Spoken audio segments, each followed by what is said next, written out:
आफ्नै घरमा फर्किनु भएको छ। कस्तो अनुभव छ यहाँको? मलाई चाहिँ मेरो 5 महिनाको हस्पिटल बसाइ भयो। अरू 23 गतेदेखि म हस्पिटलमा भर्ना भएर म अस्ति गएको महिनाको 20 गते चाहिँ म डिस्चार्ज भएँ। 5 महिना मेरो हस्पिटल बसाइ चाहिँ एकदम धेरै दर्दनाक जुन 3 महिनासम्म 2-2.5 महिनासम्म म हस्पिटलको बेडदेखि तल खुट्टा टेक्न पनि पाएन। एकदम नर्ककै बसाइदियो। अहिले म सबै सन्चो भएर दैलेख आउँदाखेरि मलाई एकदमै खुसी लाग्यो होइन। एकदम खुसी चाहिँ दैलेख आउनुभन्दा पनि म काठमाडौँबाट उड्ने क्रममा चाहिँ मैले थोरै कुराहरू लेखेर पनि मैले सामाजिक सञ्जालमा हालेको थिएँ। मलाई चाहिँ म हस्पिटल जानुको अवस्था जाने बेलाको अवस्था कस्तो थियो र म निस्किसकेपछिको अवस्थाहरू देख्दाखेरि चाहिँ जब म प्लेनमा उडिसकेपछि मैले त्यो प्लेनबाट माथि हेर्दाखेरि होइन ती चिल्ला सडकहरू जुन 23 र 24 गते घटनामै भएको थियो हाम्रो जेन्जी साथीहरूको रगतहरू गएका थिए, कति संरचनाहरू जलेका थिए होइन। त्यो देख्दाखेरि चाहिँ एकदमै मन खिन्न भयो मलाई चाहिँ होइन। एकदम मन फेरि पनि म फर्किएर आउँछु, कहिले आउँछु थाहा छैन, तर जहिले आउँछु यो बाटो फर्किँदाखेरि चाहिँ मलाई चाहिँ एकदमै छुनेछ भन्ने चाहिँ मलाई एकदमै लागिरहेको। त्यसै क्रममा चाहिँ म दैलेख आइपुगेँ। घर आउँदाखेरि चाहिँ खुसी नै बेग्लै थियो। अब परिवारको समाजको सबैको त्यही नै हो। अब अहिले घर आइपुगेपछि चुनावको प्रचारमा पनि हिँडिरहेको थियो। थोरै त्यो जेन्जी विद्रोहको त्यो समयलाई अलिकति थोरै समराइज गरिदिनुहोस् न, कस्तो परिस्थिति थियो? तपाईँ कहाँको यात्रामा हिँड्नु भएको थियो, कहाँ फर्केर कहाँ आइपुग्नु भएको छ भन्ने कुरा चाहिँ? म वैदेशिक यात्राको लागि चाहिँ काठमाडौँ गएको थिएँ। म पहिला पनि वैदेशिक यात्रा गरेर काठमाडौँ घर आइसकेर 1-1.5 महिना मेरो दैलेखको बसाइपछि चाहिँ म फेरि दैलेख पुनः फेरि काठमाडौँ गएँ। म फेरि बाहिर जाने प्रक्रियामा थिएँ। मेरो सबै प्रक्रियाहरू पनि भइसकेको थियो। म आन्दोलनमा नहुने पनि केही पनि थिएन होइन। म त्यो जेन्जी आन्दोलनमा म गएर नहुने केही पनि मलाई आवश्यक पनि थिएन। तर म जानुपर्छ, हामी युवावर्गले नगरे कसले गर्छ होइन। अहिलेको समयमा हामीले नगरे कसले गर्ने भन्ने कुराहरू मलाई चाहिँ एकदमै पहिलेदेखि नै मनमा लागिरहन्थ्यो। त्यस कारणले पनि अब यो देशमा पुराना कुशासनका कुराहरू, अपारदर्शिताका कुराहरू होइन, अनियमितताका कुराहरूदेखि लिएर होइन एकदमै मनमा भित्रदेखि नै झस्किएर आउने। त्यो कारणले पनि हामी युवावर्गहरू अहिले कसले अर्गनाइज गरेको त्यो मलाई थाहा छैन फेरि होइन। म चाहिँ जानुपर्छ, म चाहिँ मेरो यो आउने पुस्ताका लागि भए पनि म त्यो आवश्यकता थियो। त्यो भएर चाहिँ म मैदानमा उर्तिएँ। मसँग को आउनुहुन्छ मलाई थाहा थिएन, तर धेरैजना मान्छेहरू साथीहरू आउनुभएको थियो। त्यसै क्रममा चाहिँ हामी माइडियर मण्डलादेखि हुँदै उता बानेश्वरतर्फ लाग्यौँ र एकचोटि बानेश्वरतर्फ पुगिसकेर फेरि फर्केर फेरि बानेश्वरतिर जाँदाखेरि चाहिँ जाने क्रममा चाहिँ संसद भवन अगाडि चाहिँ मलाई एकदमै हामी त्यहाँ खासमा चाहिँ हामी आन्दोलनकारी भएर चाहिँ हामी आन्दोलन गर्न पक्कै पनि गएका थिएनौँ होइन।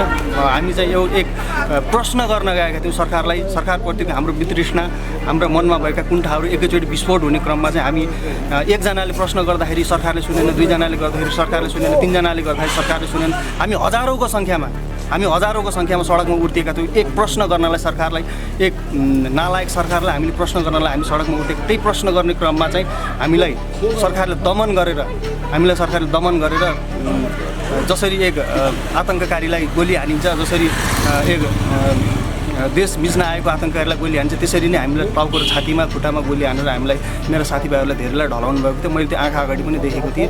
त्यो दृश्यहरू सम्झिँदाखेरि अझै पनि आङ सिरिङ्ग हुन्छ। मेरो साथीहरू पहिलो दिन 19 जना मारिनु भएको थियो। त्यसै गरी 24 गते चाहिँ अरू साथी मारेर 76 जनाको मृत्यु भएको थियो। साथै अहिलेसम्म चाहिँ हामी साथीहरू 2600 जनाभन्दा बढी घाइते अङ्गमङ्ग, अझै पनि कोही साथीहरू अझ हस्पिटलमै हुनुहुन्छ, कोमामै हुनुहुन्छ। अब उहाँको जिन्दगी के हुन्छ भन्ने कुरा अझै पनि थाहा छैन। तर पनि सरकार यसप्रति कुनै पनि जवाफदेहिता छैन सरकारको होइन, जिम्मेवारी पनि छैन।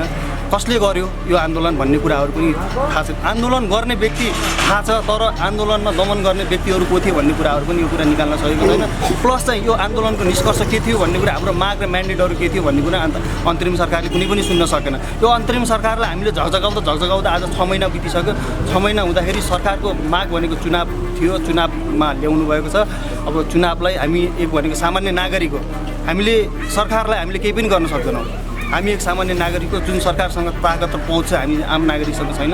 सरकारले चुनाव नै देशको निकास हो भनेर जानुभएको छ। अहिले त्यसलाई निकासलाई नै हामीले निरन्तरता दिएर अँगालेर हामी चाहिँ अहिले चुनावको पक्षमा हिँडिरहेका छौँ। अब जुन प्रश्न सोध्न सरकारले प्रश्न सोध्न जानुभएको थियो तपाईँहरू माइतीको मण्डला हुँदै प्रतिसभाको मैदानसम्म, अब बन्ने सरकार भयो भने कुन प्रश्न के प्रश्न रहने छैन यसपछि? प्रश्न यो मेरो जेनजीको मात्र प्रश्न होइन कि यो आम नागरिक सबै नेपालीहरूको प्रश्न हो यो। मलाई कतिपय साथीभाइहरूले पनि सोध्नुहुन्थ्यो तपाईँ सदनमा पुग्नु भए पनि कुन किसिमका जेनजीहरूका लागि नियम कानुनहरू बनाउनुहुन्छ भन्ने कुराहरू भन्थ्यो। मैले उहाँहरूलाई भनेको थिएँ कि यो मेरो जेनजी साथीहरूका लागि मात्र बनाउने नियम कानुनहरू होइन, जेनजीका फेवरका लागि मात्र गराउने कुरा होइन, आम सबै नेपाली नागरिकका लागि बनाउनु पर्नेछ। यसलाई हामीले उठाएका म्यान्डेटहरू सामान्य नै थिए होइन। यो देशमा एउटा स्थिर सरकार होस्, एउटा आर्थिक क्रान्ति होस् होइन, एउटा सुशासन प्रत्याभूति होस्, हामीलाई होइन पारदर्शिताका कुराहरू होस्, अनियमितताका कुराहरू हटोस्, जुन व्यतिथिहरू चाहिँ यो हटोस् होइन। हामी एक सामान्य नागरिक हौँ होइन, हामीले चाहिँ त्यो कुराहरू सोच्न बाध्य नहौँ। हामी ती प्रश्नहरू रहने छैनन् भन्ने हो, एकदमै हामी बाध्य नहौँ। मैले चाहिँ म यदि त्यो ठाउँमा पुगेँ भने चाहिँ हामीले घचघचाउने कुराहरू पनि यति नै हो। यसले चाहिँ मलाई मात्र नभई सब आम नागरिक नेपालमा भएका सबै जनताहरूलाई चाहिँ एकदमै राम्रो प्रत्याभूतिको सुनिश्चितता गराउँछ मलाई लाग्छ। यस्तो दुई दृश्य थियो जेनजी आन्दोलनको 23 गते रातिको दुईटा दृश्य थियो। हजुर, एउटा जुत्ताको दृश्य र एउटा चाहिँ ब्यारियरमा टाउको झुनिएको एउटा विभागको दृश्य, जसले यो जेनजी आन्दोलनलाई उत्कर्षमा पुर्याएको थियो भन्ने मेरो पनि बुझाइ छ र आम नेपालीको बुझाइ छ। ती दुर्भाग्यले ती दुवै अनुहार र दुवै व्यक्ति चाहिँ दैलेखी हुनुहुन्थ्यो, दैलेखमा आउनु भएको छ। अनि के भन्न चाहनुहुन्छ? हामी दैलेखबाट चाहिँ 2 जना मात्र होइन 3 जना छौँ। अलि धेरै साथीहरूलाई पनि थाहा छैन होला। 1 जना म भइहालेँ होइन, अर्को चाहिँ दिपेन्द्र बस्नेत हुनुहुन्थ्यो र अर्को विप्लव थापा हुनुहुन्थ्यो। उहाँलाई चाहिँ छर्रा लागेको हो खासमा, उहाँ काठमाडौँ अहिले मतदान गर्नलाई यहीँ आउनुभएको छ। अहिले आम मतदाताहरूलाई अब हजुरको अपिल के छ, के अनुरोध गर्न चाहनुहुन्छ उहाँहरूले दैलेख जिल्लावासीहरूलाई? मैले अपिल गर्ने कुराहरू त यही नै हो, जुन हामीले 46 सालको आन्दोलन पनि हेऱ्यौँ होइन, त्यसपछि अहिले 62-63 आन्दोलन पनि हेऱ्यौँ होइन। यो 10 वर्ष 5 वर्षको फरकमा फेरि यो 82 को आन्दोलन पनि हेऱ्यौँ होइन। हाम्रो यो जेनजी एउटा युवाहरूको एउटा जुन विद्रोह थियो त्यसलाई त्यो पनि हेऱ्यौँ। यस्ता विद्रोहहरू यस्ता आन्दोलनहरू फेरि पनि नहोस् होइन। यो आन्दोलनहरू यस्तो विद्रोहहरू यस्तो सडकमा आउनुपर्ने, यस्तो आफ्नो ज्यानको बाजी नै थाप्नुपर्ने, रगत बगाउनु पर्ने परिस्थितिहरू फेरि पनि यो हाम्रो नेपाली समाजमा फेरि पनि नहोस् भन्ने चाहिँ म चाहिँ यो भन्न चाहन्छु होइन। यो कुराहरू हामीले कायम गर्नलाई मैले पनि अघि पनि हेर्छु, एक स्थिर सरकार भयो भने, देशमा आर्थिक क्रान्ति भयो भने, अब हाम्रो के अरे रोजगारका कुराहरू सुनिश्चितता भयो भने, यो कुरा भयो भने चाहिँ हामी पक्कै पनि हामी निराशामा जाने छैनौँ। हामी कतिपय साथीहरू विदेश प्लान पनि हुनु पर्दैन जस्तो मलाई लाग्छ। सही व्यक्तिलाई मतदान गर्नुहोस् होइन, सही प्रश्न गर्नुहोस्। सबैभन्दा पहिला प्रश्न गर्नुहोस्, पुराना दलहरूलाई प्रश्न गर्नुहोस् होइन। अहिले नयाँ दललाई पनि प्रश्न गर्नुहोस्। पुराना दल अहिले 35-36 वर्ष अहिलेसम्म शासन चलाएका दलहरूलाई पनि प्रश्न गर्नुहोस्, नयाँ दलहरूलाई पनि प्रश्न गर्नुहोस्। तपाईँहरूको माग के छ, तपाईँहरूको एजेन्डा के छ, तपाईँले कसरी देशलाई निकास दिन सक्नुहुन्छ भनेर एकचोटि प्रश्न गर्नुहोस्। र पुराना दललाई के प्रश्न गर्नुहोस् भनेपछि आजको दिनसम्म तपाईँहरूले के गर्नुभयो, हामीलाई त्यो कुराहरूको हामी सेटिस्फाई छ कि छैनौँ भनेर आफूले पनि महसुस गर्नुहोस्, त्यही अनुसार प्रश्न गर्नुहोस् भन्न चाहन्छु। सबैभन्दा पहिला त राष्ट्रिय स्वतन्त्र पार्टीलाई एकदमै धेरै धन्यवाद दिन चाहन्छु। जुन भाद्र 23 र 24 गतेको आन्दोलनपछि एक परिवर्तनको लहर छाएको थियो देशभरि नै। देशले नै एउटा परिवर्तनको मोड नै फरक ढङ्गले यो देशको निकास पाएको हुन्थ्यो भन्ने जुन 23 र 24 गतेको आन्दोलनले देखायो। ती आन्दोलनको क्रममा चाहिँ यही परिस्थितिलाई हेर्दाखेरि राष्ट्रिय स्वतन्त्र पार्टीले म जस्ता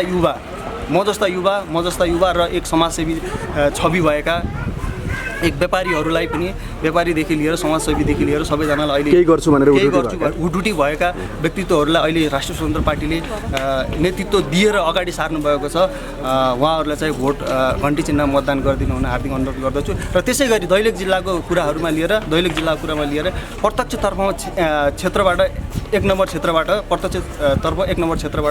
नन्दकिशोर बस्नेत एनके बस्नेत हुनुहुन्छ, उहाँलाई चाहिँ प्रत्यक्ष तर्फबाट मतदान गरिदिनु होला। 2 नम्बर क्षेत्रबाट दैलेखको 2 नम्बर क्षेत्रबाट इन्जिनियर बखत बहादुर साई सर हुनुहुन्छ, उहाँलाई पनि मतदान गर्नु होला, किनकि उहाँ एक सक्षम व्यक्ति हो, योग्य व्यक्ति हो र पहिला पनि सरकारी निकायहरूमा धेरै नै सेवाहरू दिइसक्नु भएको छ। उहाँहरू हरेक किसिमले योग्य हुनुहुन्छ र समानुपातिक तर्फ म प्रकाश बोरालाई पनि मतदान गरिदिनु हुन हार्दिक अनुरोध गर्दछु।